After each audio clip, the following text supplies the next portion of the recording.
Hello everyone, आप सभी का हमारे एचके अकेडमी चैनल में बहुत-बहुत स्वागत है। और आज हम बात करेंगे कि किस तरीके से आप एनएफएससी की साइट पे विजिट कर सकते हैं। या बहुत से बच्चों की या बहुत से स्कॉलर्स की मेरे पास क्वेरीज आती हैं कि मैडम हमें एनएफएससी का जो साइट है वो प्रॉपर वे से नहीं मिल पा रहा है, या फिर जॉइनिंग रिपोर्ट के लिए जो फॉर्मेट है वो कहाँ से मिलेगा। मैंने एक वीडियो पहले भी डाली हुई है, लेकिन अगर वो आपको नहीं उसका एक्सेस मिल पा रहा है या आप उससे नहीं समझ पा रहे हैं, तो आज मैं एक बार दोबारा से बताने की कोशिश करूँगी कि आप लोग अपना जितने भी एनेक्सेस हैं या जितने भी फॉर्मेट्स हैं आपके जॉइनिंग करने के लिए, वो आप कहाँ से निकाल सकते हैं। तो आपको गूगल ओपन कर लेना है और यहाँ पे लिखना है एनएफएससी एनएफएसडीसी। आपको बस ये टाइप करना है एनएफएससी एनएफएसडीसी।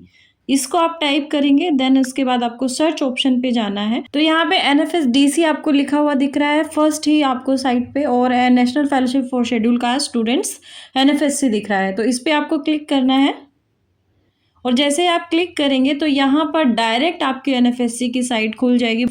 बहुत इजी वे है ये। आपको सिर्फ एनएफएससी एनएफएसडीसी लिखना है और सीधा आपके जो फर्स्ट पे ही ये साइट जो है ओपन हो जाती है। तो यहाँ पे आप इसमें देखेंगे कि नीचे आप इसमें स्क्रॉल करेंगे तो यहाँ पे नोटिफिकेशन एंड नोटिसेस का एक ऑप्शन है, इस पे आपको क्लिक करना है। इस पे जैसे आप क्लिक करेंगे तो यहाँ पे आपको काफ़ी सारे चीज़ें मिलेंगी। आज हम बात करने वाले हैं कि आपको जॉइनिंग के लिए जो फॉर्मेट है या एनेक्सेस हैं वो कहाँ से मिलते हैं। तो इसके साथ यहाँ पे जो भी ईयर में आपने उसको निकाला है एनएफएससी को, तो उसी ईयर में आपको क्लिक करना है। जैसे मैं यहाँ पे जॉइंट सीएसआईआर यूजीसी नेट दिसंबर 2024 का निकाल रही हूँ, तो यहाँ पे लिखा हुआ है format for verification come joining report, यानी एनेक्सर 1 और 2 यहाँ पे दिया हुआ है। तो इस पे आपको क्लिक करना है। ये थोड़ा-सा टाइम लेगा प्रोसेस होने में या फिर फॉर्म को खुलने में। पूरा पीडीएफ यहाँ पे आपको मिलेगा इसका। तो जैसा कि आप यहाँ पे देख रहे हैं, यहाँ पे आपके सामने फॉर्मेट खुल के आया है एनेक्सर 1 का। एनेक्सर 1 जो होता है ये आपके लिए होता है कि आपकी जॉइनिंग रिपोर्ट, यानी जब आपने पीएचडी में एडमिशन ले लिया है उसके 3 मंथ के अंदर, यानी जिस दिन आपने रजिस्ट्रेशन किया है या जिस दिन आपने फ़ी पेमेंट की है। बहुत से बच्चों के मेरे पास क्वेरीज़ आते हैं, स्कॉलर्स के क्वेरीज़ आते हैं कि मैडम यहाँ पे रिपोर्ट में जो आपका डेट होता है वो कौन-सा लिखना होता है। तो आप लोगों को ध्यान रखना है, जब भी आप पीएचडी एडमिशन लेते हैं तो जिस दिन आपने फ़ी पेमेंट की है उसी दिन ही आपका जॉइनिंग रिपोर्ट होता है। चाहे वो आपका जो जॉइनिंग लेटर आपको मिलता है उसमें कोई भी डेट आए, लेकिन जिस दिन आपने फ़ी पेमेंट की है उसी दिन से ही आपका फेलोशिप काउंट होता है, और उसी दिन का ही आपका जॉइनिंग रिपोर्ट जो है वो उसका डेट जारी किया जाता है या वही लिखा जाता है। तो आप लोगों को ध्यान रखना है कि जॉइनिंग रिपोर्ट में जब भी डेट की बात आएगी तो जिस दिन आपने फ़ी पेमेंट किया है आपके पीएचडी एडमिशन के लिए उसी डेट को मेंशन करना है। तो यहाँ पे सारे जितने भी फॉर्मेट है आपको देख लेना है कि यहाँ पे आपका फ़ोटोग्राफ माँगा गया है तो वो लगेगा। इसके बाद यहाँ पे नेम ऑफ़ स्कॉलर में आपको कैपिटल लेटर में लिखना है, यानी अपर केस लिखा है तो कैपिटल लेटर में लिखना है। डेट ऑफ़ बर्थ आपका डीडी, एमएम, वाईवाई फ़ॉर्मेट में है। आधार कार्ड का नंबर यहाँ पे आपको मेंशन करना है। उसके बाद आपको यहाँ पे शेड्यूल कास्ट का येस करना होता है, क्योंकि ये एनएफएससी होता ही शेड्यूल कास्ट के लिए है। तो आपको एससी कैटेगरी से क्या है यहाँ पे येस करना है। उसके बाद एग्ज़ामिनेशन नेम एंड सेशन यहाँ पे आपको मेंशन करना है। आपका कौन-सा जो एग्ज़ामिनेशन नेम था यूजीसी था तो यूजीसी मेंशन करना है, सीएसआईआर था तो सीएसआईआर मेंशन करना है, और उसका सेशन क्या था वो मेंशन करना है। इसके साथ एनटीए का ई सर्टिफिकेट नंबर, आपकी जो सर्टिफिकेट आती है उसी के ऊपर ही लिखा होता है एनटीए का ई सर्टिफिकेट नंबर, तो वो यहाँ पे मेंशन करना है आपको। स्टूडेंट आईडी आपको, यानी एनएफएससी का जो अवार्ड लेटर है उसके ऊपर स्टूडेंट आईडी होता है। बहुत से लोगों का ये क्वेरी होता है कि हमारी स्टूडेंट आईडी क्या है।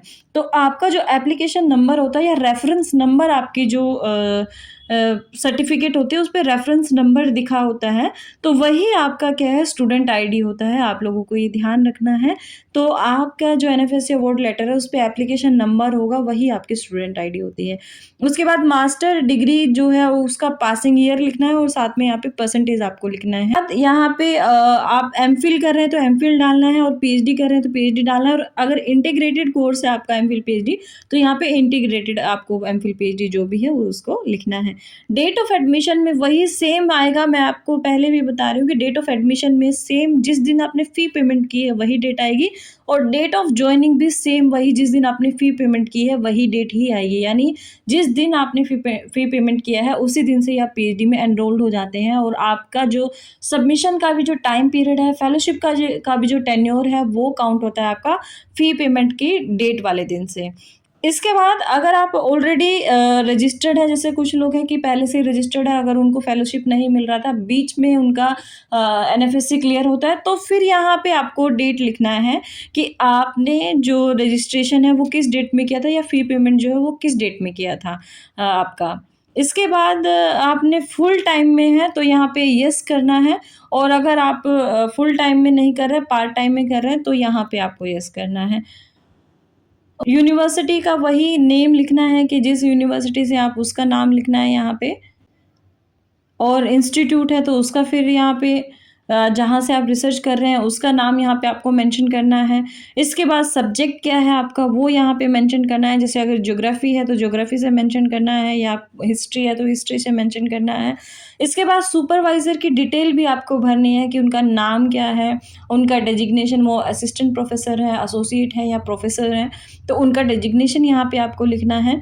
उसके साथ-साथ यहाँ पे आपको लिखना है कि आप कोई अदर फेलोशिप तो नहीं ले रहे थे। बहुत से जो स्कॉलर्स हैं वो मुझसे पूछते हैं काफ़ी बार कि क्या हम दोनों स्कॉलरशिप एक साथ ले सकते हैं, यानी उनका जेआरएफ भी हो जाता है और पहले से एनएफएससी भी होता है। तो मैं आपको क्लियरली ये बता देती हूँ कि कभी भी आपको 2 फेलोशिप नहीं लेना है। अगर आपने ऐसा किया तो आपको एक फेलोशिप का अमाउंट जो है वो रिटर्न करना ही पड़ेगा।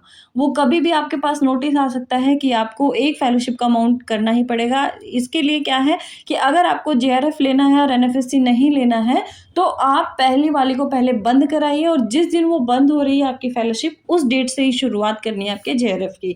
ऐसे ही सेम यहाँ पे क्या है कि आप अगर कोई भी फेलोशिप नहीं ले रहे हैं, सिर्फ एनएफएससी ले रहे हैं, तो यहाँ पे नो करना है कि आपको कोई भी फेलोशिप नहीं मिल रही है।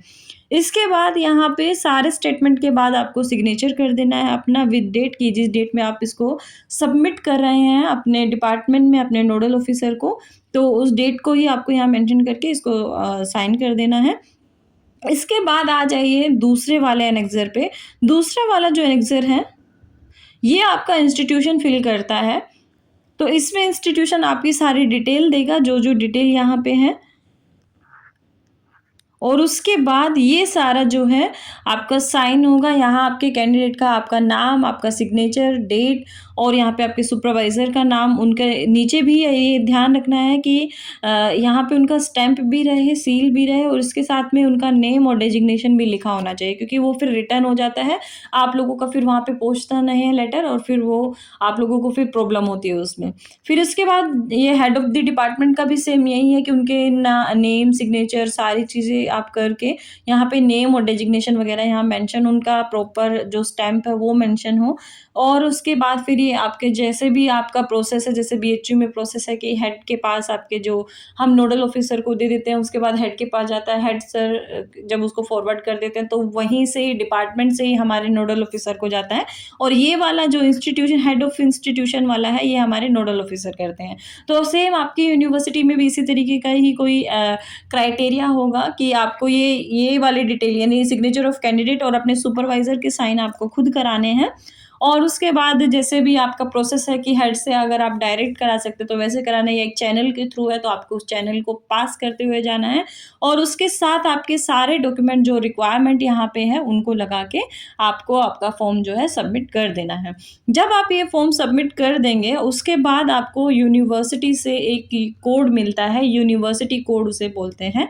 तो वहाँ पे आपका वो कैनरा स्कॉलर पोर्टल पे नोडल ऑफिसर जो है अपना एक अकाउंट बनाते हैं, और उसके बाद फिर आपको अपना जो कैनरा स्कॉलर पोर्टल है उस पे अपना अकाउंट बनाना है। पहले से ही आप अकाउंट नहीं बनाइए।